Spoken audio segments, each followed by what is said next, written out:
Bom dia, gente! Começando a live hoje aqui no Instagram e lá no perfil no YouTube, Instituto Érica Lopes. Vou responder as perguntas que eu recebi para live de hoje, que eu nem anunciei, nem coloquei lá no perfil, mas a gente tem live toda terça às 8 da manhã. Então a gente tem aqui algumas perguntas. Se alguém quiser perguntar alguma coisa também, pode mandar, que conforme eu for respondendo essas aqui, eu vou incluindo as perguntas de vocês. Oi, Ellen, querida, bom dia. Tem uma série de perguntas aqui que eu vou responder. Bom dia, Simone. Se vocês quiserem perguntar, pode mandar a pergunta aqui que eu vou respondendo. Então, hoje é só live de pergunta. E tem pergunta quente aqui, de vários temas. Então, assim, casamento. Quando tem traição ou acontece num determinado momento do casamento, a relação está fadada ao insucesso e ao fim? Então, à luz da visão sistêmica, à luz da forma com que eu trabalho, que é com uma forma mais integrativa, como é que eu, Érica, vejo o casamento nos casos de traição? Tem jeito, não tem jeito, acabou ali? Então, assim, a gente tem várias pessoas falando do mesmo tema com opiniões completamente diferentes. O que eu venho observando ao longo do tempo nos atendimentos que eu faço e primordialmente nos atendimentos que envolvem traição, caso extraconjugal, infidelidade. A gente observa que quando há infidelidade, a gente observa uma fidelidade a algo. Então, se a gente tira o in da palavra infidelidade, sobra o quê? Fidelidade. O in tá falando o quê? De algo interno. Eu, para dentro. Estou voltada para algo meu, algo da minha história. E a fidelidade está falando que eu sou fiel a algo. Então, quase sempre nesses casos, o que a gente observa é que um dos parceiros, mas eu arrisco a dizer que são os dois, estão fiéis ao seu clã. Aquele que trai e aquele que busca alguém para ser traído. Então, aquele que trai está trazendo uma dinâmica de quê? De triangulação. E aquele que é traído também. Porque o que é traído tem uma terceira pessoa na relação. E o que trai coloca uma terceira pessoa. Mas muitas das vezes o que a gente vê é que aquele que é traído já traz na cabeça dele, no imaginário dele, muitos casos a gente sabe que as pessoas são muito ciumentas e elas têm medo, elas falam isso. Eu tenho a sensação de que ele vai me trair. Em algum momento ele vai fazer alguma coisa, eu sinto isso. E então, num primeiro movimento, a pessoa já joga isso na cara, ó. Olha o que você fez, ó. Olha aquela mulher. Olha aquela sua amiga. Olha não sei o quê. E aí é como se ela estivesse realmente materializando a presença de uma terceira pessoa ali. Até que um dia a pessoa acaba fazendo. Então, assim, como eu trabalho com casal, eu ouço os dois lados. Ouço junto e ouço separado. E muitas das vezes, aquele que traiu traz a fala assim, eu nem estava pensando na fulana, mas ela me lembrou. E aí eu fui lá e liguei. Então, assim, tem a questão do responsabilizar o outro e tem a questão da responsabilidade que o outro tem naquilo que foi construído ali como casal. Se eu fico lembrando, mostrando mulher na rua, porque tem mulher que é tão obcecada que ela mostra, mas tem homem que faz isso também, não é só mulher. Aponta, lembra, então traz essa dinâmica o tempo todo. O que a gente encontra na raiz disso são problemas envolvendo lá, início da vida. Minha primeira relação de amor é com a minha mãe e eu aprendo a amar com essa mulher. Logo em seguida eu aprendo do amor a dois observando a relação da minha mãe com o meu pai. Se existe, ou da minha mãe com um outro homem, mas também entra o meu pai, ainda que ela seja casada com outro homem, tem a relação dela com o meu pai, como isso ficou. Então esse triângulo amoroso começa na infância. E outra dinâmica que a gente observa nos casos de traição é a tríade vítima, salvador, perseguidor. Então o casal ele vai entrando nesse papel, entra. E o que acontece muitas das vezes é que quando não resolve, não consegue entender, não consegue encontrar um ponto no passado que liga o presente, o que aconteceu lá, qual é a história construída lá no início, que eu repito fielmente agora, eu pulo para uma nova relação. E quando eu pulo para uma nova relação, o que acontece é o quê? eu repito exatamente a mesma história. Então, é assim, é uma peça de teatro.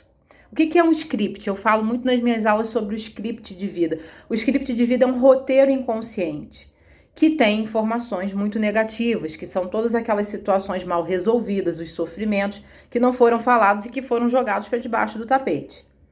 Esse script, ele permeia a nossa vida.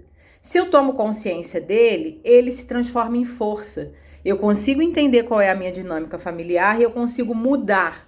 Porque consciência, né, não tem a ver com pensamento. Consciência eu sei, eu tenho ciência de algo. Mas ela tem um aspecto mais profundo, que é quando ela me transforma internamente. Eu sei daquela informação e eu escolho mudar, eu escolho fazer diferente. Então é uma consciência profunda, eu vou mudar o meu comportamento. Se eu sei que funciona assim ao longo do tempo, e eu durante muito tempo funcionei assim, eu vou mudar. E a mudança não é tão simples, ela não é fácil, ela vai exigir da gente persistência. No início a gente faz até meio que mecânico, até que aquilo ali se torna um novo comportamento, um novo hábito. E aí eu quebro padrão familiar, eu quebro repetição, eu transcedo informações negativas, eu transformo informações negativas que são passadas de geração em geração para as próximas gerações. E isso é o que, na verdade, o clã espera da gente. Então, assim, aquele script existe, aquele roteiro existe. E o meu marido, eu encontro uma pessoa que casa perfeito com aquele personagem. Então ele veste aquela fantasia.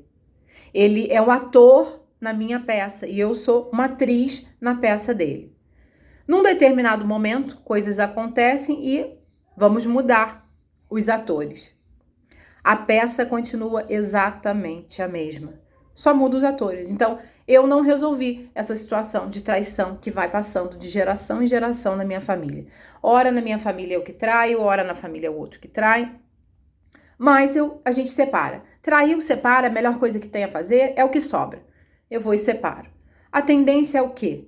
Mais à frente, eu buscar alguém aonde essa dinâmica surge.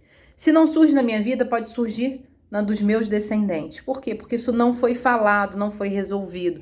Então, em caso de dinâmicas de infidelidade de casal, a gente encontra na família, vai buscando, rapidinho aparece as informações. Então, se você entra naquele movimento só de, não, eu pulo para outro, isso não só em relação à infidelidade conjugal, em relação a qualquer outra dinâmica. Então, assim, ó, por exemplo, eu recebi um golpe na minha família. Eu tinha uma herança para receber e somos 4 filhos e só o primeiro e o segundo filho ficaram com a maior parte da herança, foi tudo mal dividido e eu não fiz nada. Eu não tomei partido, eu fiquei com muita raiva, com muita mágoa, mas eu não fiz nada porque eu não queria, afinal, eu não queria machucar os sentimentos do meu pai, já que ele tinha perdido a minha mãe. Mas, por dentro, aquilo ali ficou um bolo, não ficou resolvido. Eu só não falei mais. Olha, como que eu vou falar sobre isso? Eu vou ser uma péssima filha, um péssimo filho se eu tocar nesse assunto. Meu pai acabou de perder a minha mãe, ou passado um determinado tempo, olha o sofrimento dele por tê-la perdido. Mas no fundo, eu não resolvi isso. No fundo, isso tá aqui. Nascem os meus filhos, ou eu já tenho filhos, os meus filhos crescem, vão para a vida adulta, e aquela mágoa tá ali comigo. E aí, um deles começa a ter problemas envolvendo injustiça. Injustiça no trabalho, injustiça na forma de ganhar dinheiro, ou injustiça em alguma outra questão que envolva materialidade, por exemplo. E aquele filho procura e não encontra. Eu atendi um caso assim semelhante. E aí, num determinado momento, alguém fala da constelação, ele vem constelar e a gente encontra o quê? Uma questão envolvendo herança familiar, onde o pai deu mais para um, não fez não dividiu corretamente o que era para ser dividido entre todos os filhos, o avô dele, no caso. E ele, como neto, olha para a dor do pai. Repete, vai para essas mesmas situações, ou seja, ninguém falou sobre isso, uma hora vai ter que falar. Então a gente conseguiu conectar as informações, os dados, e ele saiu daquele estado, daquele peso de ficar repetindo situações. No caso dele era em trabalho específico. Ele ia e acabava, ele era o que tinha o menor salário, fazia a mesma função que os colegas e ele ganhava menos. E isso acontecia de empresa em empresa. E ele conseguiu, me parece que pela última informação que eu tive dele, ele transcendeu aí, mudou, houve mudanças significativas no trabalho dele. Mas só houve mudança significativa porque essa informação fez sentido na alma dele. Ele começou a observar que comportamentos dele o empurravam e o levavam para agir de forma a construir de forma inconsciente esse cenário, e ele começou a mudar. Então, o chefe já não tinha mais, quem cuidava disso já não tinha mais como manter o mesmo comportamento, visto que ele mudou. Então, essa tomada de consciência mais profunda é interna, eu mudo meu comportamento quando eu identifico uma informação e aquela informação faz sentido para mim. Então, em relação ao casamento, de que eu estava falando da traição, de pular de galho em galho, e que a história se repete enquanto eu não olho para ela, né? A gente pode falar que o calcanhar de Aquiles, o problema do neurótico é a repetição, quando a gente fala de psicanálise freudiana. E eu gosto muito dessa fala de Freud. Por quê? Porque a gente agarra na repetição. É a repetição que mantém a gente ali preso a um drama, a um cenário familiar. Então, quando eu começo a descobrir esse cenário familiar, eu tenho muito mais possibilidades de me liberar dele. É muito mais fácil. Então, em relação ao casamento e a traição em específico, vou responder isso porque quem está assistindo quer saber sobre isso. Qualquer problema que a gente tem, qualquer emaranhado, pode ser que tenha jeito, pode ser que não. Tudo que a gente faz, toda ação gera uma reação. Então, se eu tenho um determinado comportamento, aquele meu comportamento vai me trazer um resultado. Pode ser positivo o resultado, pode ser negativo e pode ser um negativo que se transforma em positivo. Então, não é que eu seja otimista demais. Eu converso muito com a Lilian e a Lilian usa uma metáfora dizendo que a gente experimenta várias cadeiras. Eu experimentei várias cadeiras da vida, estive em vários lugares. Então, além de todo o conhecimento acadêmico, científico, que eu venho desenvolvendo aí ao longo desses quase 20 anos, mas eu já estudava antes disso, a gente vive pelas vivências, pelas experiências, por tudo que a gente vive na nossa própria vida, com as pessoas próximas a gente, as pessoas queridas, você vai vendo que a vida ela tem um caminho próprio, ela tem uma força maior que conduz e a gente não tem resposta para tudo. E o que eu vi aí? Eu vi ao longo desse tempo milhares de famílias que se recuperaram. Tiveram outras famílias que não se recuperaram por situações menores. E até em casos de traição que não se recuperaram. Mas vi muitos casais que se recuperaram, que aconteceu e que houve um sofrimento e que ruiu, caiu, morreu. O que não é mais. Então, quando acontece um caso assim, a gente pode dizer que vai para o chão, que morre, acabou.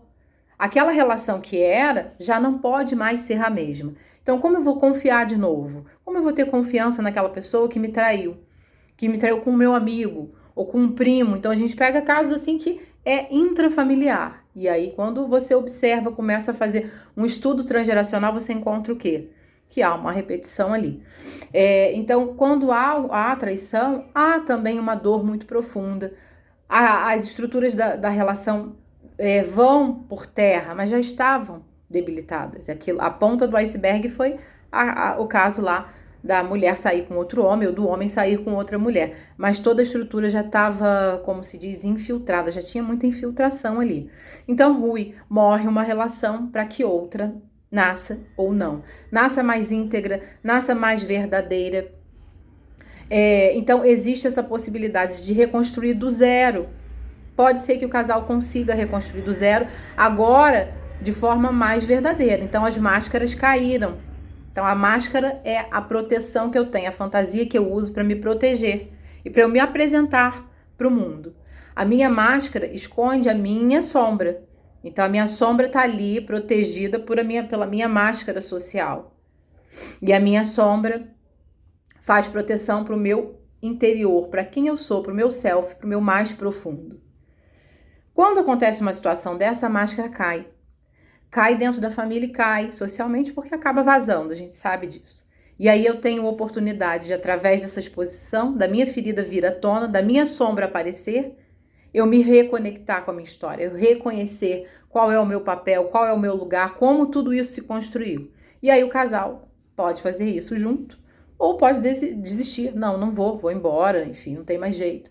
Então, tem casos que tem jeito, tem casos que não tem jeito. Tem casos de casais que vêm por um determinado problema, vêm fazer terapia por conta de uma outra questão que não é traição e não conseguem, e eles se separam também. Então, assim, eu, Érica, trabalho de um jeito muito mais aberto, né? Eu não fecho, até porque quando a gente olha para o movimento da vida, não dá para aprender, né? Para colocar numa forma isso é isso e aquilo é aquilo.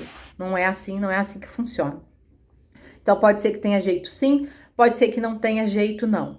É possível quando os dois querem. Então, se os dois se disponibilizarem a olhar para si, a olhar para a própria relação e, primordialmente, olhar para a primeira tríade, para o primeiro triângulo amoroso que acontece lá na infância, pai, mãe e filho, é possível que desse limão todo se faça uma limonada. Não dá para garantir, cada caso é um caso. Bom, respondi a primeira. A segunda pergunta, luto. Perdi um ente querido. Posso fazer uma constelação, mesmo sendo um luto perda recente?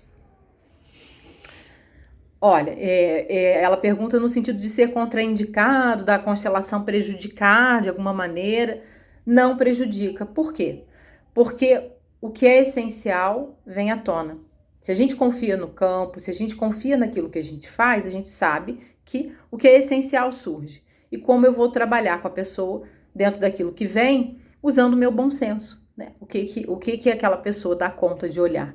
Eu confio no campo, que o campo mostra aquilo que ela dá conta de olhar, de trabalhar, enfim. Pode ser que ela venha, ela tá num processo de luto e ela quer constelar. Ela não me disse se ela quer constelar o luto em específico ou se ela quer constelar um outro tema. O que ela quis dizer é que, por estar passando por um luto, será que pode interferir alguma coisa, pode aumentar o sofrimento dela? Não ficou claro para mim aqui, mas o que parece é que ela quer constelar um tema e que tem a questão do luto aí envolvendo o momento atual dela. Então pode ser que quando a gente olha a constelação dela aponte para uma outra situação que não esteja relacionada a esse luto em específico. E, nesse sentido, como a constelação ajuda a gente a ampliar a nossa consciência e a se conhecer um pouco mais dentro desse cenário histórico familiar, pode ser que a ajude. A constelação não prejudica ninguém. Então, não tem contraindicação, por exemplo, eu tô grávida, já recebi essa pergunta. Eu tô grávida, posso constelar? Pode constelar, não tem contraindicação. Outra pergunta aqui, quente e babado. Drogas na família. A culpa é sempre dos pais? Particularmente da mãe? Eu já li muito sobre dependência química envolvendo o pensamento sistêmico. E sempre vejo que a culpa recai sobre a mãe. Pergunta quente essa, gente. Então... A drogadicção, ela fala de um grupo familiar. A gente olha nessas dinâmicas qual é o papel da mãe, independente da constelação familiar, à luz da própria psicologia, da psicanálise, tem muitos estudos falando desse papel dessa mãe na família. Qual é o papel dessa mãe ali com esse filho que faz uso de alguma droga, ou dessa filha? A gente estuda muito o papel da mãe nessa situação, não é só na constelação familiar. E o que a gente vê muitas das vezes, em muitos casos, é que há um movimento dessa mãe de proteger demais. E a mãe que entra num movimento de proteger demais, ela impede de alguma maneira que esse filho vá para a esfera do masculino. E aqui pode ser o homem ou a mulher. Então, ali até 2 aninhos, a criança fica com a mamãe. De 2 anos em diante, 2, 3 aninhos, é o momento do pai entrar no cenário, tanto da menina quanto do menino. O pai precisa entrar. Força do masculino, força do diferente. Então, até 2 anos, eu amo a mamãe. Só existe a mamãe. Eu quero a mamãe. Meu mundo é a mamãe. Eu tô aqui, eu saio do ventre e venho pra cá. Fico aqui na frente da mamãe. Então, até 2 aninhos, eu e mamãe. Eu e mamãe somos uma. De 2 a 3 anos, isso já começa a se desfazer. Então, num primeiro momento é simbiose mamãe e filho, ali o tempo todo. A partir dos 3 anos, essa simbiose precisa quebrar para a saúde emocional dessa criança e mental. Ela precisa sair da esfera da mãe. E aí, essa mãe é quem, então, em psicanálise, a gente diz que a mãe introjeta o pai na relação. A mãe introjeta o masculino no imaginário da criança. É a mãe que faz esse trabalho. Ela que leva a criança para o pai. Então, se essa mulher mantém esse vínculo de simbiose com essa criança, muito provavelmente essa criança fica presa ali na mãe. Ela está na fase oral. E a maior parte das drogas, elas são orais. Eu fumo, eu bebo. E aí eu posso fumar vários tipos de drogas. Eu também posso injetar, porque eu estou tomando algo. Então a gente vê essa questão da oralidade, da simbiose do início ali da relação mãe-filho. E aí a gente pode pegar um gancho aqui nessa relação do casamento, mas depois eu falo, senão vai confundir muito. Na minha cabeça não confunde, mas de vocês pode ser que confunda, que eu vou fazendo pernas aqui, fazendo meu mapa mental na minha mente do que eu tô falando. Então, assim, a criança precisa sair dessa esfera da mulher, do feminino, da mamãe e ir para a esfera do masculino. O pai entra como diferente. Então, se a mãe tem uma boa relação com esse pai, ainda que ela não esteja mais casada com ele, ela ama a história dela e não é o amor romântico, é o reconhecimento de que sim, eu aceito a minha vida tal como ela é e eu aprendo e cresço com ela, tem algo bom aí acontecendo na minha história como um todo, eu consigo apresentar esse diferente para minha filha, para o meu filho, eu, mulher. E aí a criança pode conhecer o diferente. Ela sabe que ela pode amar a mãe e ela pode amar todo mundo. Ela pode ser amada, ela pode amar o diferente, o novo. Se existe algum problema que faz com que essa simbiose com a mãe continue, a informação que ela tem é que ela só pode amar aquilo que é conhecido. Então eu fico presa na minha mãe ali, nessa simbiose com a minha mãe. E aí, aonde entra o meu pai? Aonde entra o masculino?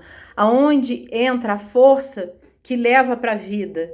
Aonde entra o espaço para que essa função paterna, essa função do masculino, essa função que empurra o ser para a vida, possa fazer o seu papel, o seu trabalho.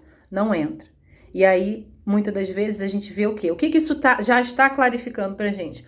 Uma dinâmica de exclusão. E a mulher pode fazer isso morando com o homem, tá? Muitos casos de família que a gente atende envolvendo drogadicção, o marido e a mulher moram juntos. Eles são casados há 20, 30, 25 anos e os filhos fazem uso. E essa mãe, né? Então tem tem um caso, recente que o pai e a mãe eles sabem. Então a filha usa, esse pai e essa mãe sustentam, paga aluguel, não, comprou apartamento, paga escola, plano de saúde das netas. As netas passam por maus tratos, por coisas absurdas que vocês nem imaginam. E o pai e a mãe sabem, eles só não fazem nada. Nada. Né? Como se aquilo ali não tivesse acontecendo. Que, na verdade, é o que aconteceu lá desde o início com essa filha. Que agora ela repete com as próprias filhas. Então ela usa, as filhas estão presenciando e tem várias outras questões envolvendo que essas meninas continuem. Aí agora as netas estão em evidência. Para quê? Para que alguém no clã possa olhar. E alguém quem é? Pai e mãe. Porque veja que mesmo nessa conjuntura toda, ela sendo adulta, hoje tendo a própria família, ainda falta a presença de quem? Do pai. Dessa força que, opa, peraí, vou fazer um interdito. Não tem interdito, eu posso tudo, eu tô livre. Então, o dependente químico, ele tem o sentimento de que ele pode tudo. Porque ele não introjetou a lei. Ele não introjetou a ordem. A lei é o pai, a lei é o masculino. É a função paterna. É a função do homem, é a função da força masculina. Ele não introjetou, sendo homem ou sendo mulher. Então, ela faz de tudo. Ela bebe, ela faz escândalo, ela quebra o pau, ela tranca as filhas. Por quê? Porque ela não introjetou a lei. Tem a mãe ali que não colocou esse pai à frente, no lugar dele, no lugar do masculino. E aí, as gerações estão sendo impactadas com essa informação. Por quê? Até que alguém pare e olhe para aquilo ali e, opa, peraí, o que eu faço aqui? O que eu posso fazer para transformar isso? Por que isso continua na minha família? Então, como essa família não resolveu ainda, as netas estão olhando, estão passando por isso. Então a gente repete, a família da gente repete aquilo que não foi resolvido. Na relação, no que a pessoa me perguntou, de particularmente a culpa da dependência química ser da mãe, é pesado falar que é a culpa da mãe, por quê? Porque essa mulher que no primeiro momento ali pega a criança, entra no processo de simbiose, que é biológico, natural, instintivo, é preciso que haja, porque a criança vai conceber-se como eu a partir dessa experiência de eu sou a mamãe. Então isso é um processo natural. A quebra da simbiose, se essa mãe não consegue quebrar essa simbiose, ela não está quebrando porque ela é uma mulher ruim, porque ela é uma mãe ruim. Ela não está quebrando porque ela é uma mãe doente. Ela é uma mãe que tem um comprometimento nessa informação. E aí a gente vai e analisa a família. Essa mulher também teve essa dificuldade dessa quebra. Isso existe na história dela. As outras mulheres passaram muito provavelmente pela mesma situação. Então essa mãe que super protege, quase sempre tem uma mãe que super protegeu um dos filhos. E tem uma avó que super protege os netos. Então a gente diz que é aquela árvore que sufoca, ela sufoca a família. Então ela vai se fechando, se fechando, se fechando, até que os meus morram aqui. Então o clã, ele não tem continuidade porque é uma árvore que sufoca. Então essa mãe não é uma, não, eu não digo que a culpa é da mãe. A gente olha para a figura da mãe quando existem essas situações. Sim, a gente precisa olhar, mas para refletir, para entender aquele clã. Agora é pesado demais falar que a culpa é da mãe. Então, num pensamento sistêmico, o que a gente compreende da família e do clã?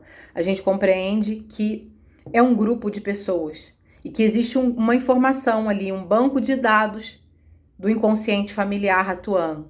E essas pessoas, como eu falei para vocês no início da live, o script de vida, o roteiro da família, a história familiar, o drama familiar, as pessoas elas vão para os seus lugares. Eu nasço e entro no meu papel. Meu irmão nasce e vai para o papel dele, o outro irmão também. A gente começa a encenar. A princípio, tudo inconsciente. Ao longo da vida, a gente tem a oportunidade de ir tirando os véus, de se fazendo perguntas, de começar a se questionar e começar a entender para poder mudar. Eu só consigo mudar quando eu consigo compreender, e é uma compreensão de alma. Primeiro da cabeça assim, tá ruim assim, me falaram que algo é bom, eu vou testar, eu vou treinar, eu vou dar um jeito de melhorar. E ao longo do tempo, aquilo que antes era mecânico se torna um novo comportamento. Então essa mulher, ela faz parte de um cenário. Com ela não é diferente. No caso lá do casamento onde eu falei da traição, que a mulher escolhe a dedo esse homem escolhe a dedo essa mulher, um que vai trair, outro que vai ser traído, porque tem uma história familiar aí. Tem uma triangulação no início da vida, na história dela na infância com a mãe e com o pai. Aí eu tô falando de um cenário. Mas quando eu tô falando de dependência química, eu também tô falando de um cenário. Eu também tô falando de um script. Eu também tô falando de um drama familiar. E aí essa mãe, ela entra nesse papel. É maior do que ela. E isso quebra quando? Quando alguém consegue parar e, opa, peraí, vamos olhar para isso, vamos se tratar. Minha família é doente, nós estamos adoecidos e a gente quer quebrar isso. Então tem pai e mãe que chega nessa questão aí de olhar para si e aí consegue, de fato, transformar alguma coisa. Quase sempre quando a gente consegue, no caso de dependência química, trabalhar com pai e mãe, o dependente químico tem uma chance muito maior de sair do quadro da dependência. Muito maior. É muito mais fácil trabalhar a dependência química quando os pais tomam consciência de que existe algo doentio ali, algo muito errado, e que eles precisam mudar alguma coisa. Quando a família vem, que a maioria, com um discurso assim, eu nunca usei nada, eu nem tomo um copo de cerveja nem nada, a culpa é dele, a culpa é dela, eles é que não valem nada. A gente deu o melhor, deu a melhor escola, a melhor roupa, isso e aquilo outro. Não tem por que fazer isso. E eu sempre tive moral, eu tenho caráter, o meu filho não tem. Mais difícil fica ajudar a família, por quê? Porque eles, o dependente químico, ele fica como um elemento, o paciente identificado. Ele é o que aparece, mas ele é o que denuncia a doença que está à volta dele. Mas aqueles pais não aceitam. Para eles é difícil demais aceitar que tem algo errado ali. Tá muito inconsciente. Eu tô muito identificada com o meu personagem, com o meu papel. Como que você vai me arrancar isso agora? Então, para trabalhar com isso, a gente trabalha tirando um véu de cada vez. Eu sempre falo isso, tira um hoje, tira outro amanhã, vai devagarzinho e aos poucos as pessoas vão se abrindo e vendo que quando um se cura, realmente todos se curam. E o fato de estar adoecido não quer dizer que eu seja melhor nem pior do que ninguém. Quer dizer que eu tenho problema, que eu sou falho e que a vida é assim. É assim com todo mundo. Bom, então a culpa não é da mãe. Tem uma história familiar por trás disso aí, mas quando se fala em dependência química, a gente vai olhar para esse papel da mulher na vida do dependente químico, primordialmente da mãe, e aonde faltou a entrada do masculino, a entrada da função do pai, da função da lei, da função daquele que faz a interdição, daquele que fala, opa, que põe limite, aqui não, daqui você não vai, isso você não faz, daquele que pega e leva para a vida. Então, a gente olha esses dois aspectos. E para que eu tenha uma mulher que fica no vínculo de simbiose com a criança o tempo inteiro e não permite que o pai leve para a vida, eu também tenho um homem que não assume a sua própria masculinidade num sentido mais amplo. O seu papel, a sua função de masculino, a sua função de pai. Porque ele não faz o interdito. O interdito, ele pode fazer, independente da mulher. Então, a gente tem aí duas forças que precisam ser trabalhadas. Duas forças que estão adoecidas. Então, não existe masculino sem feminino, nem feminino sem masculino. Quando há desordem aí, uma das complicações seriam os casos de dependência química. Né? Então, tem uma disfunção ali, um excesso de feminino e uma falta do masculino. É preciso que esse pai entre, que essa figura paterna, que essa função paterna, que essa força do masculino entre, da lei, da ordem. Entre na vida daquele filho, daquela filha. Tá, então drogas na família.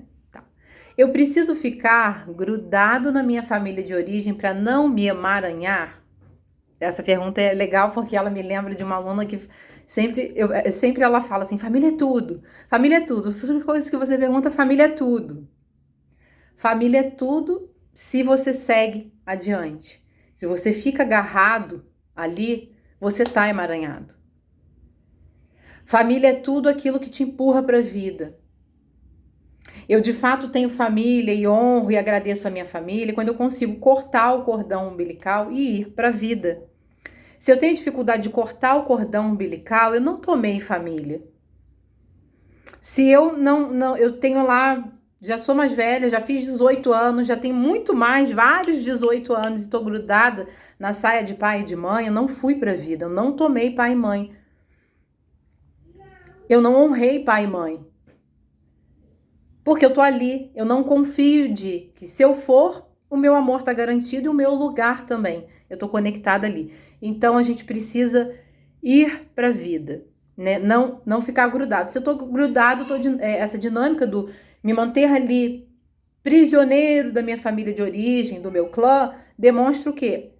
Que eu não tomei, que não tá resolvido. Então eu preciso o quê? Organizar o lugar de cada um dentro de mim. Reconhecer essa história, trabalhar em cima dessa história, desse drama familiar. Qual que é o script da minha família? Qual que é o enredo? Qual que é essa história? E qual é o meu lugar? E aí eu começo a organizar essas pessoas dentro de mim. Organizar essa história a partir do momento que eu tomo consciência dela. E aí eu posso ir, eu consigo ir. Se eu não consigo organizar quem são eles dentro de mim, e olha, tem assim de pessoas que são facilitadores em constelação familiar, que são terapeutas, que são psicólogos, que por dentro essa família tá toda bagunçada. A pessoa não conseguiu organizar e não conseguiu sair. Tem gente até que vem para constelação familiar, trabalhar com constelação familiar, para de alguma maneira reforçar esse cordão umbilical ali com a família de origem. Não consigo cortar, vou trabalhar com isso para conectar e para eu justificar para mim o quanto essa minha escolha de me manter aqui, essa minha escolha quase irracional, faz sentido porque família é tudo. Então não é assim, tá? Quando a gente trabalha com constelação, a gente trabalha com uma imagem, a gente trabalha com uma ampliação de consciência. Eu organizo quem são os meus dentro de mim, eu reconheço o lugar de cada um e sigo. Eu consigo seguir, eu reconheço a vinculação para me liberar. Se eu não consigo me liberar, eu não tomei. Tô agarrado do mesmo jeito. Eu só digo da boca para fora que família é tudo. Família é tudo, a família que você constitui. as relações que você tem na vida lá fora. A gente precisa sair de casa. Esse é o movimento natural. Então, tem um exemplo que eu dou em sala de aula, que eu falo do leãozinho. O leãozinho, o filhotinho, nasceu. Ótimo, bonitinho, ele tem um período para ficar ali. Se ele passa daquele determinado período, o leão pai devora o filhote. Ele manda o filhote embora. Se o filhote volta, ele devora. Nossa, a natureza é cruel, hein? Não, a natureza ela é sábia. Se ele, como pai, deixa o filhotinho ficando, os outros leões não vão. E aí todo aquele grupo ali, biologicamente, começa a ficar, a ter risco de vida, né? Eles não vão. Eles não entram na força do caçar, do lutar, da proteção do bando. Eles estão ali, debaixo da asa do pai. Por isso é devorado, para dar o exemplo para os que ficam. Então, precisa sair. A própria biologia, então, a gente encontra no reino animal a mesma informação. Tem que sair. Na Bíblia também fala sobre isso. Deixará pai e mãe, constituirá sua nova família. E aí a gente tem outros textos lá, se a gente estuda um pouco as correntes filosóficas do Oriente, elas vão falar da mesma informação. Tem que ir. Tem que ir para a vida, tem que construir sua nova vida. Se você não quiser ter filho, você não precisa ter filho. Isso não é obrigatório para você ter uma família. Na minha concepção, não é, né? Família é uma coisa um pouco mais ampla. Filhos fazem parte, mas não é somente eu, Érica, né? Não são somente os filhos que caracterizam uma família. Então, eu preciso ir para a vida. Eu preciso sair da esfera da mamãe e do papai. E isso diz que eu cresci, né? Que o leãozinho, que o filhotinho de leão, virou um leão adulto. Então, é a ordem natural das coisas. Tem que sair. Ficar grudado está dizendo que não saiu, que não resolveu. E o